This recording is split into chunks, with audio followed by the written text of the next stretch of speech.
Muy buenas a todos. Bueno, primer programa, este es un programa especial porque es el primero que hacemos después del Giro de Italia, que fue nuestro estreno. Y bueno, ha venido otra vuelta, creo que muy interesante para que analicemos un poquito aquí en Ciclismo al Día, que es el antiguo Dauphiné, Tour Auvernia Rhône Alpes o como tal. Vamos a llamarlo aquí este ratito antiguo Dauphiné porque yo como no transmitimos habitualmente en tele, no nos hemos acostumbrado al nombre, ¿verdad, Javi? No, Estamos familiarizándonos todavía, ¿no? Con este Auvernia, Ródano Alpes, ¿no? Como sería la traducción al castellano español, sí, o el sí, ex-Dauphiné, ¿no? Pero sí, es verdad que es un nombre poco amable, ¿no? Para relatar carreras. sí, porque uno entiende que uno se quiera llamar como la región, pero claro, es más fácil que se llame Cataluña o Andalucía que estos nombres departamentales de Francia, que claro, Francia son menos departamentos y creo que unen varias partes y de ahí de Auvernia, Rhône, Alpes, en fin. Supongo que lo meten ahí todo y eso hace que el nombre pues no sea muy atractivo y mira que yo he viajado muchísimo por Francia, pero los departamentos que uno se sabe son Bretaña y cosas así, ¿sabes? Cosas más Son, sencillitas. son más cortos, bueno, pero para eso han puesto pasta los del No, departamento, en este efectivamente, caso. yo lo entiendo que dijeran, mira, tenemos una de las carreras más importantes fuera de las grandes vueltas, quizás la más importante, la más Nada dura, más. sin ningún lugar a duda, y nadie sabe dónde estamos, o nadie sabe exactamente dónde es esto, ¿no? Entonces entiendo que los señores, después de 70 y pico años de carrera, decidieran matar al delfinado definitivamente, ¿no? Pero bueno.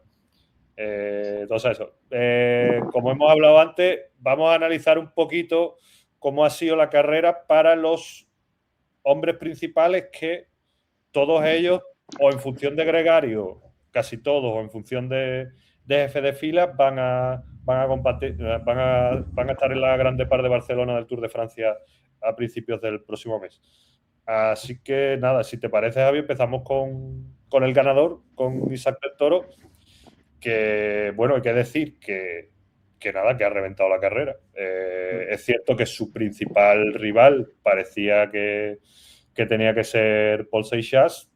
El galo se cayó y, en fin, no pudo terminar la carrera. Luego andaremos en cómo esto puede afectarle a él, pero con el mexicano yo creo que, mm, para mi modo de ver, una reivindicación muy importante porque quizás la carrera más seria y más dura y sin fallos que le hemos visto hasta ahora, ¿no? Porque es cierto que este año ha ganado Tirreno, pero claro, no se puede comparar la montaña de Tirreno con la montaña de Dauphiné. Y le hemos visto además en las dos etapas reina, ¿no? Tanto la del viernes como la del sábado, perdón, tanto la del sábado como la del domingo, ganar de maneras diferentes.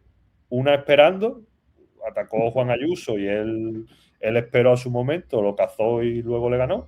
Y la siguiente atacando de lejos, ganando a los Pogacar o a los Vingegaard. Así que nada, yo sorprendido, la verdad. Si te digo la verdad, yo no me esperaba este nivel del mexicano después de su tiempo de baja. Y está claro que llega al Tour de Francia como el mejor gregario, sin más, para Tadej Pogacar. Así que creo que es un punto buenísimo para el UAE. Es sorprendente como estaba apuntando Juan, el rendimiento de Isaac del Toro, más aún si cabe, o más si cabe, tras su infortunio en la pasada Ichulia. O sea, recordemos que la Ichulia Vuelta al País Vasco fue en primavera y todavía no hemos acabado la primavera y ya está en un nivel de forma más que excelso. El triunfo de Isaac del Toro en este ex Dauphiné a mí me parece que llama más la atención por los rivales, bueno, más que por el título, no, por los rivales a los que se ha enfrentado y a los que ha ganado, ¿no? Que son al final los que hacen la importancia de una carrera, ¿no? Por eso el Tour de Francia es la más importante del mundo, porque van los mejores ciclistas del planeta ciclismo, se juntan en Francia durante el mes de julio. Bueno, en esta Dauphiné, salvo Evenepoel, salvo la falta, ¿no? de Evenepoel, Pogacar y Vinegar por razones evidentes, del Toro le ha ganado al líder, que es Juan Ayuso, líder del líder Trek, y al líder de Candón, CMA, CMG, ¿no? Algo así es como CGA, CMG, ese es un patrocinio que me cuesta bastante, ¿no? Le ha ganado además de maneras distintas, ¿no? Paul Seixas se ha caído de la carrera, además literalmente, porque bueno, tuvo un infortunio el sábado, del cual no se repuso. Entonces ahí Del Toro, sí es cierto que llegó y arrasó este fin de semana con auténtico tronío. Y Juan Ayuso era el líder, ¿no? Digamos, el máximo favorito al que se iba a anteponer. De hecho, Juan Ayuso era el único que le había ganado a Paul Sixas esta temporada junto a Tadej Pogačar, ¿no? Bueno, llega Isabel del Toro, una auténtica incógnita, como estábamos hablando después de su infortunio o su lesión en la Vuelta al País Vasco, llega y como tú estabas apuntando, el sábado aguanta, y eso que tú has comentado me parece que es inteligencia tanto del ciclista como del equipo, que se conocían perfectamente el terreno, y cuando ven que Juan Ayuso da su hachazo casi a pie de puerto en el Gran Colombier, que fue el sábado, dicen, bueno, el Gran Colombier parece corto, pero va tú a ritmo. Y eso es lo que hizo Isaac del Toro. Dice, bueno, yo, Juan Ayuso, que se vaya, que yo voy a ir a mi ritmo y trataré después de alcanzarle. Y la alcanza. Y no solo que la alcanza, e hizo esa épica ciclista que veíamos antes en los 90, ¿no? Sobre todo, que cuando llegas al que está escapado, sin dar un relevo, le machacas, ¿no? Le hizo un cambio de ritmo que fue completamente letal para Juan Ayuso y no pudo alcanzarle. Y el domingo, en Plató de Solasson, fue una táctica completamente antagónica, ¿no? Fue un UAE que aprovechó, digamos, el trabajo de líder Trek, que es cierto que el líder ha venido liderando el pelotón este fin de semana. Creo que se van a ir con un sabor bastante agridulce, porque pueden decir, oye, ¿para qué hemos desgastado todos nuestros recursos para absorber las fugas, ¿no? Y es verdad que el domingo sí UAE estuvo un poco más activo en esas tareas de absorción o de neutralización de los escapados, y sin casi siquiera haber neutralizado a los escapados, Isaac del Toro cambió de ritmo y se fue. O sea, fueron casi 9 kilómetros de ataque, los cuales aquí sí Juan Ayuso no se conformaba con llegar en el grupo perseguidor, trató de hacer de Isaac del Toro, pero no le dio fuelle. A mí me parece que el mayor derrotado en este Dauphiné es Juan Ayuso, y evidentemente no, por motivos también muy sólidos, el que puede salir además pues bastante feliz y contento del sureste francés es Isaac del Toro, porque es que le ha ganado, como te decía, a dos líderes que son Paul Seixas y Juan Ayuso, y también a un gregario de súper lujo como es Matteo Jorgensen, al cual se le vieron muchísimo las vestiduras el domingo, sobre todo, ¿no? Vamos, si te parece, entonces con Juan Ayuso, que tú has calificado ahora como bueno, uno de los grandes. Yo creo que el gran perdedor es Jorgensen, porque fue el que se vino abajo. No habíamos comentado que es cierto que en la etapa del viernes es la única etapa en la que podemos medir cara a cara a Del Toro y a Seixas, y Del Toro entró con Seixas en meta, sacándole segundo tanto a Jorgensen como a Ayuso. Entonces, hay que decir que el único test que tuvo Del Toro ante Seixas, digamos que no se lo ganó el francés, viniendo de cómo venía, ¿no? Entonces, en fin, que Del Toro top. Ya hemos explicado, creo, lo que ha pasado en la carrera, para los pocos que estéis viendo esto y no lo hayáis visto. Entonces, ahora vamos con las conclusiones de Juan Ayuso, ¿no? Juan Ayuso, que lo ha intentado, que estaba bien de forma, no sabíamos cómo iba a llegar, es otro ciclista que lo ha pasado mal en este inicio de temporada, una temporada que, como bien comentabas antes, comenzó ganándole a Seixas en Algarve, pero que luego no ha podido rendir por caída y por tal. Entonces, ahora sí tenemos, vale, sabemos el nivel a día de hoy de Juan Ayuso y sabemos que tiene que mejorar si quiere optar al podium del Tour de Francia, que imagino que es para lo que lo ha fichado el líder Trek y lo que querrá él hacer y lo que querrá él que puede hacer, ¿no? Yo imagino que él tendrá muy claro que estar a la altura de Pogačar y Vingegaard será imposible, pero imagino también que tendrá esperanza de poder ganar al resto. Y esto, claro, de no haber podido con Del Toro, pues bueno, no sabemos si Del Toro ha tenido más tiempo de recuperación, ha podido rodar más, ha podido llegar un poco mejor aquí. Está claro que la clave está en lo que pasa en el Tour. Pero está claro también que estoy seguro que Líder Trek ha fichado a Ayuso también para que gane este tipo de carreras, y no poder hacerlo sin tener a Vingegaard o a Pogačar en la lista de participantes, pues objetivamente pues, es no cumplir el objetivo. No voy a decir que es un fracaso porque ha acabado podium, el sorprendente Tackwell ha acabado segundo, pero bueno, estos son circunstancias de carrera, no creo que haya mucha diferencia, creo que está bien, ha acabado en el podium, pero un tío como Del Toro, que a principio de temporada tampoco se le ha visto tan bien en alta montaña, que te gane, pues en fin, ¿puede ser preocupante? Pues puede ser un poquito preocupante, sí, para el Lidl Trek y para las aspiraciones de Juan Ayuso en el próximo Tour de Francia, sin, ya digo, saber cuál es su verdadero estado de forma. Que yo con Juan Ayuso soy muy antipopular, Juan, con tu tocayo.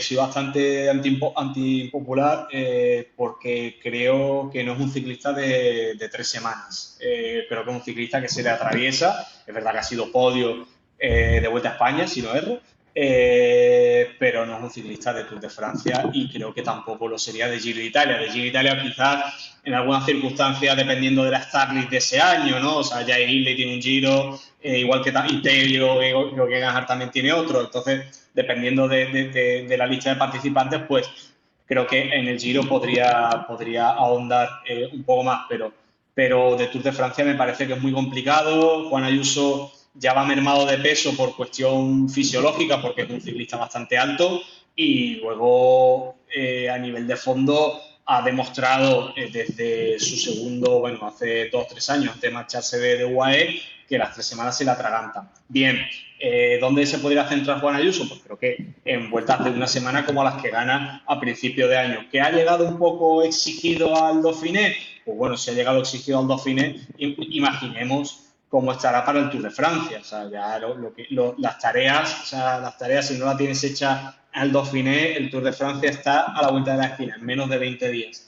Entonces, creo que Juan Ayuso, como estamos comentando antes, es el gran perjudicado. Ha perdido el Dauphiné ante un gregario, que es Isaac del Toro, y no descartemos que por la forma mostrada, UAE plantea a Isaac del Toro en el cajón de París. O sea, tiene patas ahora mismo para ser tercero. Isaac del Toro ya lo ha demostrado, es subcampeón del Giro del año pasado. Un Giro que muchos dicen que es subcampeón de manera totalmente casual. Yo creo que no. Creo que este año llega con mejores piernas, sobre todo en la alta montaña, como ha demostrado, cosa que Juan Ayuso parece que no. Y luego en el Tour de Francia va a tener contendientes de mayor nivel.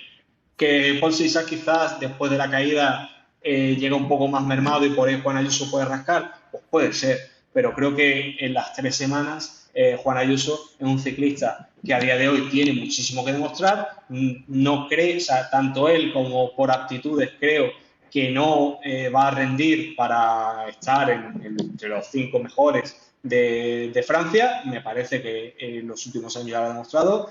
Y el Lidl tampoco es un equipo sólido para 3 semanas para hacer tareas de absorción de fuga, proteger. Bueno, él tiene ciclistas bastante patones, en ese aspecto yo creo que en el llano no va a sufrir mucho, pero cuando la carrera pique para arriba, al final es como venimos viendo estos últimos años, ¿no? Es lo que diga Visma o lo que diga UAE. En el Giro ha sido lo que diga Visma y en el Tour de Francia pues será lo que digan los dos, ¿no? Visma o UAE y Visma. Y creo que en ese aspecto habrá que ver sobre todo los contendientes de Juan Ayuso que tienen que decirle a él en Francia. Pero por terminarte con Juan Ayuso, ¿qué pensará, ¿no?, el propio Ayuso al ver a Del Toro decir cuando llega a meta el domingo, ganador del Dauphiné, y le dicen, oye, ¿te has planteado alguna vez coliderar el UAE con Tadej Pogačar? Y dice, no, hombre, no digamos tonterías porque Tadej Pogačar es una leyenda del ciclismo y yo en esto estoy arrancando. Entonces, ahí habrá que entender qué quiere ser, si cabeza de ratón o cola de león, ¿no? Juan Ayuso eligió hace unos meses estar de uno u otro lado, que cada uno saque sus conclusiones. Vamos, estabas comentando que Visma o UAE podían van a llevar la manija del Tour, como siempre, y creo que Visma tiene un problema, más que Visma su líder, ¿no? Jonas Vingegaard, porque hay que recordar que los 2 Tours de Francia que Vingegaard logra ganarle a Tadej Pogačar, lo hace por sus patas, por su calidad, pero también con un equipazo bestial y con un Van Aert los 2 años, con un Roglic el primero, impresionante, que fueron capaces entre todos como bloque de destrozar al esloveno. Y me da la sensación de que Matteo Jorgensen no está. Creo que ya el año pasado en el Tour no estuvo del todo top, como hace un par de años. Creo que estuvo un poquito por debajo de lo que debería estar, aguantando menos de lo que debiera. Y viendo su estado de forma en Dauphiné, me extrañaría mucho que llegara al Tour de Francia a tope. Y hoy acabamos de publicar que Wout van Aert no va al campamento ahora mismo de altura de Visma porque no está bien de la caída. Sí, y tal. Entonces, pues puede que tampoco llegue top. Yo, de todas maneras, de Van Aert, llegue como llegue, sé que sus 2 días top gregariando los va a tener, porque lo ha demostrado cada vez que ha estado ahí. O sea, del Wout van Aert ganador podemos quejarnos, podemos criticar. Del Wout van Aert gregario, creo que no, cero dudas. Cero dudas. Entonces yo por ahí, pero bueno, claro, que ya Van Aert te llegue un poco corto de forma y Jorgensen así, pues en fin, puede ser un problemilla para Mingo. Yo creo que Van Aert en ese aspecto, por enganchar, ¿no?, con Visma y con Jorgensen, Van Aert tiene apuntada la etapa 21ª, la del Montmartre, como el año pasado, la de París, que esa foto siempre es muy bonita. Además, el año pasado nos regalaron un espectáculo de una clásica por el centro de la capital gala, ¿no?, que fue muy, muy bonita, y me parece que se está convirtiendo en una etapa muy emblemática, más que ese famoso sprint, ¿no?, de los Campos Elíseos. Me parece que han dado con una dinámica muy bonita para finalizar el Tour de Francia.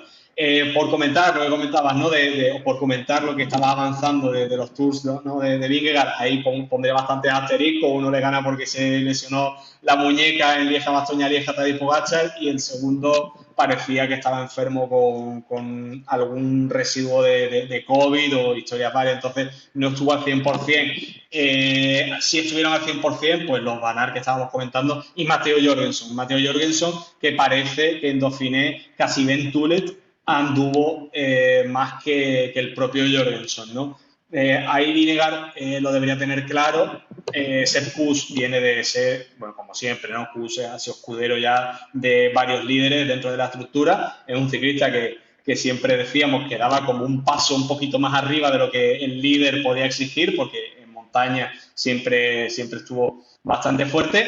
Creo que Tulet puede dar un paso adelante por lo mostrado en este Dauphiné, si finalmente lo llaman. A la salida me parece que la prelista para el Tour de Francia, y si no erro, estaba él. Y luego Matteo Jorgensen siempre ha querido ser protagonista en Francia, más allá de gregariar. Es un ciclista que ha buscado la general por su cuenta, es decir, pues no ha buscado ser segundo, pero sí, bueno, estar entre los 5 primeros, 7 primeros, o hacer top 10.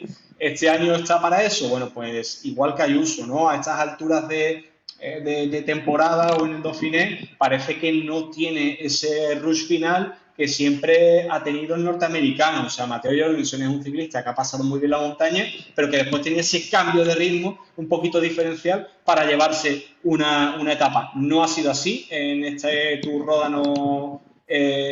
Tour Ovenia Ródano Alpes, no ha sido así, y deja serias dudas si va a poder ser, pues, ese último o penúltimo hombre de Jonas Vingegaard en el próximo Tour de Francia, ¿no? Pues sí. Vamos con Seixas, que en fin, yo no saco ninguna conclusión de Seixas, más allá de que podemos tener las mismas dudas que teníamos antes de la carrera, ¿no? Se cayó, parece que no es grave, porque si no, no hubiera podido terminar la etapa, se metió una paliza bestial y, en fin, luego decidió, con toda la lógica del mundo, abandonar. Creo, sinceramente, que si no hubiera tenido rivales, que si hubiera llegado de ventaja, a lo mejor hubiera intentado poder terminar, sí. Pero claro, si no te encuentras del todo bien y dices para quedar sexto, pues en fin, no te merece la pena arriesgar teniendo el Tour a menos de un mes, ¿no? Así que nada, yo con Seixas, pues nada que decir. Todo lo que le hemos visto en toda la primera parte del año es para no dudar de él. Yo, con esta nueva generación de ciclistas, ya se entrena de otra manera, se preparan de otra manera, hacen una serie de kilómetros entrenando que, no sé, por poner un ejemplo, Miguel Indurain a lo mejor no hizo ni en toda su carrera. Entonces, en fin, yo no tengo duda de que Paul Seixas va a dar espectáculo en el Tour de Francia y me preocupa cero lo que ha pasado en este Dauphiné. Lo que sí te digo una cosa, que igual que lo de las caídas es la primera. Si empieza a ver más, pues empezaremos a hablar también. Las caídas cuentan. Y si no puedes ganar, no puedes ganar. Y no es problema de nadie. Y esta carrera se la ha apuntado del Toro. y eso queda así. Después, lo de Ayuso, decimos lo mismo. Ayuso llega mal de forma porque se ha caído varias veces. Tío. Recordamos los últimos años de Alberto Contador, por ejemplo. Alberto Contador en sus primeros años gana 7 grandes vueltas, entre otras cosas, porque no se cae. Los últimos años deja de competir en algunas, no digo que las hubiera ganado, pero deja de competir en más de una y en más de dos, porque se cae, en fin, muchas veces. Entonces, es la primera caída del chico, no pasa nada, pero bueno, que no todo suele. Que le pregunten a Landa, ¿no? O a Carlos Rodríguez por caídas, pues sí, pues sí. Los mermados que han ocurrido en su carrera, ¿no? Los mermados que han salido. Sobre Seixas, yo no por contradecirte, ¿no? Pero aquí tengo una opinión un poco contrariada, y es que no sé si esta caída le va a mermar en su rendimiento para el Tour de Francia. Puede ser. Yo lo he dejado. Es decir, creo que pero a saber.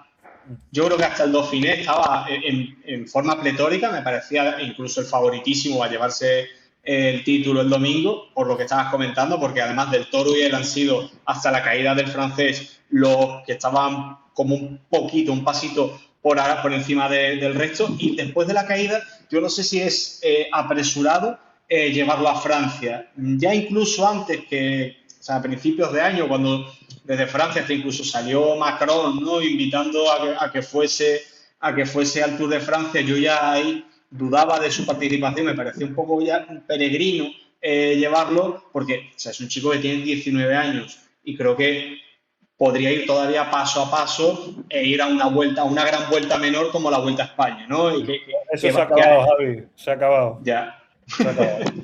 Yo te entiendo, pero se ha acabado. Otra cosa es que les metamos presión o que la prensa francesa lo critique. Si acaba el 12, eso estaría mal.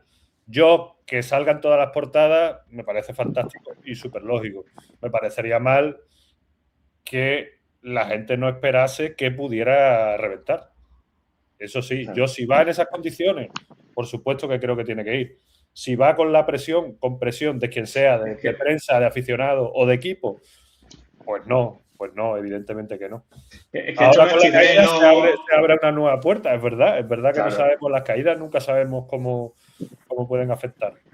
Esto no es ni París-Niza, ni Tirreno, ni Dauphiné, y mucho menos el Tour del Porvenir. O sea, el Tour de Francia son 3 semanas, que aunque muchos días nos quejemos de que van a marcheta, cuando van a montaña, cuando pasan etapas de media montaña, el ritmo es muy alto. La tensión, aunque no haya ritmo alto, la tensión es altísima. La tensión que tienes ahí, si lo dicen todos los ciclistas, cuando tú corres el Giro o la Vuelta, que a lo mejor a nivel de ritmo lo puedes correr igual de rápido, y hemos tenido giros más duros que el Tour en el último lustro mismo, pero no tiene nada que ver. La tensión del ciclista ahí en medio, la aproximación a los puertos, que es nada. Entonces sí, pues. Y seguro que él la siente, claro, como francés. Sí, sabiendo ya abre portadas con 19 años, o sea, imagínate. En fin, no se gana no solo el Tour de Francia, tampoco Roland Garros, ni tantas cosas. que es verdad que no ganan porque no les sale la estrella, no porque no trabajen, porque las federaciones francesas trabajan muy bien el deporte, pero que te salga el que gana. Top 10 te puede salir, top 10 lo que tú quieras, pero que te salga el que gana ya no depende de del trabajo ni de nada, es suerte pura y dura. Mira Eslovenia. Tú puedes tener varios. Te puede pasar lo de Dinamarca, ¿no? Pues, bueno, Dinamarca es otro ejemplo, ¿no? Que también te sale la superestrella. Pero bueno. Nada, si No, querías rematar con Seixas, no, te decía que bueno, que al final, pues el poder mediático francés se ha cepillado un par de grandes líderes, ¿no? En el último luso, en la última década. Recordemos Romain Bardet, Thibaut Pinot y tantos otros, ¿no? Hasta incluso hicieron varios tours para que Julian Alaphilippe a ver si podía llevarse el amarillo, ¿no? Que hacían muchos tours un poco más medio montañistas, ¿no? Que escaladores puros para ver si el bueno de Lulu se lo podía llevar. De hecho, estuvo enfundando el amarillo alguna que otra semana. Así son y espero bueno, que no le pese esa exposición, pero también es cierto que a día de hoy el deportista internacional pues tiene mucha presión mediática y si Paul Seixas quiere ser una superestrella del ciclismo tendrá que saber adaptarse también a ello, ¿no? Otra incógnita y más que por el tema de la exposición mediática, como comentaba al principio de mi intervención, creo que por la caída que ha sufrido esta semana en el Dauphiné, ¿no? Me parece que es una incógnita para Francia. vale, cerramos con alguien que no es favorito para el podium, ni siquiera para el top 5, pero bueno, como es el líder de Movistar Team, y aquí sabéis que hablamos de Movistar Team a tope, porque es el único equipo español World Tour y creo que es relevante, creemos que es relevante. Y nada, lo primero que hay que decir que el bueno de Kian Uijtdebroek ha acabado séptimo la carrera con 4 segundos, con 4 segundos de ventaja con respecto a Cristian Rodríguez. ¿Vale? Eso para poner un poquito en contexto la carrera. Cristian Rodríguez es un ciclista fantástico que sabemos que en 3 semanas no puede dar, pero sabemos que en vueltas de una semana, de 4 o 5 días, escala de mil maravillas y está haciendo además una temporada, ya estuvo adelante en Oman, ¿no? Al inicio del año y, en fin, está haciendo un año maravilloso. Pero claro, para un líder de Movistar Team, quizás un séptimo puesto con esta start list de esta carrera se queda un poco pobre. Sabemos que lo ha pasado mal, el virus que ha arrasado al equipo telefónico durante la carrera, que ha hecho que gente como Iván Romeo, que seguro que tenía más de una etapa marcada con una X, no han podido rendir.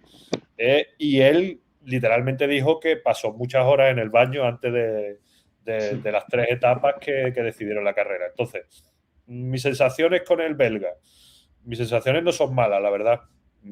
Son de que el tío está ahí, que le falta un poco de punch. Creo que tú tienes alguna noticia con respecto a eso, Javi. Y Sí. que creo que no va a fallar. Creo que sí.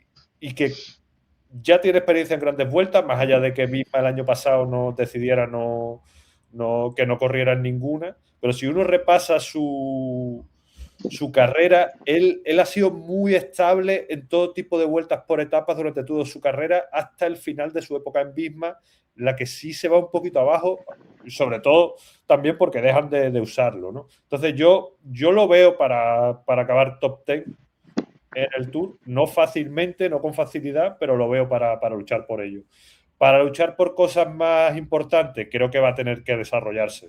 Le falta un poquito de punch, le falta quizás no fallar en alguna etapa, aunque es cierto que lo hemos visto, por ejemplo, en las 2 últimas etapas de alta montaña en Dauphiné, lo vimos el sábado, genial, al estado en el que él debía estar, digamos, con los Jorgensen, aguantando incluso con Del Toro un rato bastante grande, pero al día siguiente, digamos que dio un paso atrás y entró con el grupo, como decimos, de Cristian Rodríguez, del líder hasta ese momento Tackwell. En fin, yo creo que él, claro, si quiere acabar top 7, top 6, top 8 del Tour de Francia, necesita estar todos los días con los Jorgensen de turno, ¿no?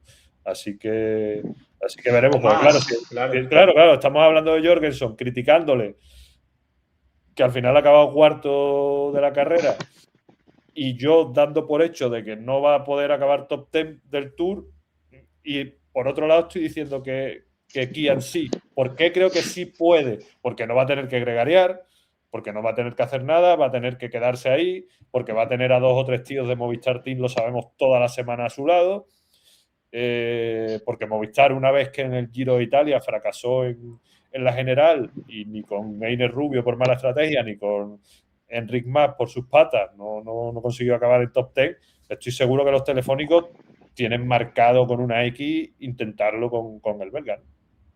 Sí, y más por la tradición vueltómana de la estructura navarra. O sea, Movistar tiene un equipo que siempre ha corrido para la general. Recordemos que hasta a Alejandro Valverde le hacían correr para la general en el Tour de Francia. Y con el Bala retirado, dices tú, qué despropósito, ¿no? Porque ya sabemos qué tipo de ciclista era el Bala, ¿no? Un clasicómano ardenero que se tiene una Vuelta a España porque la Vuelta a España es como es, ¿no? Pero Movistar iba con el Bala al Tour de Francia. Recordemos eso. Bueno, llegó a ser podium, claro. Sí, el nivel de Alejandro Valverde era extenso, pero Alejandro Valverde ahora retirado, dices tú, bueno, ¿era buen tómano Alejandro Valverde? Sí, era fondista, pero yo no lo calificaría como un buen tómano, ¿no? Me parece que si Movistar se hubiese centrado... Era tan bueno que corrió como quiso. Exacto. Y ya está. Y en este caso es cierto que él también quería, ¿no? Si hubiera tenido le otro gustaba, equipo, a lo mejor le hubieran dicho que no, pero claro, como ciclista español... Pero si hubiese corrido en un showdown de la vida, imagínate, ¿no? Que el palmarés que podría tener Valverde. También es cierto que prefería correr Vuelta a Murcia a correr otro tipo de carreras más arriba. Sí, eso es ciclismo ficción.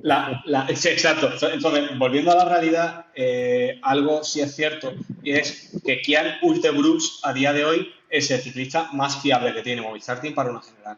Porque es un fondista y porque aguanta la estela de los mejores, cosa que Enric Mas en los últimos años no ha sabido hacer. Entonces me parece que a día de hoy y por lo visto en su primera temporada como ciclista telefónico, me parece que puede, si la casuística de la carrera lleva a ello, hacer top 10. Porque en un Tour de Francia hay caídas, hay petardazos y luego es cierto que ha estado compitiendo a nivel Jorgensen, pero Jorgensen, si va al Tour a gregariar para Jonas Vingegaard, va a haber etapas en las que se tenga que descolgar para recuperar. No va a aguantar, no tiene pinta de que tenga la forma suficiente para aguantar las dos. Hay que estar muy bien para hacer lo que hizo Adam Yates, de acabar tercero, o Almeida el año pasado, cuarto, no, quinto. Yo sí veo a Del Toro en ese papel, por ejemplo. Sí, a Del Toro sí. Yo a Del Toro sí lo veo en ese papel. Y veo también a Kian que con poco que le disponga Movistar Team a sus patas, tiene que protegerlo evidentemente en las aproximaciones y en los puertos llevarlo hasta el último tercio y el último tercio ya es supervivencia. Ya es el fondo, ya es lo que hayas trabajado tú por tu cuenta y será pues en el grupo o a la estela de quien pueda aguantar en este Tour de Francia. Pero creo que a día de hoy Kian Uijtdebroeks es más fondista de montaña que, por ejemplo, otro compatriota suyo que es Remco Evenepoel, ¿no? Remco Evenepoel no estuvo en la Dauphiné por razones también que estaba preparándose, que había tenido mucha carga y quería pues prepararse con más descanso y más entrenamiento individual de cara al Tour. Yo sí veo en Kian Uijtdebroeks un fondista de montaña, cosa que, bueno, que Remco tiene otras virtudes, ¿eh? No estoy diciendo que Uijtdebroeks sea mejor ciclista que Remco, ni mucho menos, pero creo que en 3 semanas y si el equipo lo mima un poco, puede darles alegría que quizás pues en Abarca firmar un sexto, un séptimo puesto en Francia, pues les salva la temporada. A mí me gustaría que ganaran una etapa, ¿no? Pues con un Romeo. Me imagino que van a tener 3 o 4 tíos con total libertad, porque si no, no tiene sentido. Sabiendo además, como estamos diciendo, ¿no? Lo que tú estabas comentando de sexto, séptimo es ya lo máximo. Claro, yo creo que va a estar ahí luchando noveno, décimo, un décimo, sí. Una cosa así. Y con mucha casuística para estar ahí. O sea, tiene que tener una casuística totalmente de cara. Pues sí. Nada, volvemos con la previa de Suiza mañana y nada. Seguimos hablando. Luego le daremos más cañita, lógicamente, con el Tour de Francia. Chao, chao. Adiós.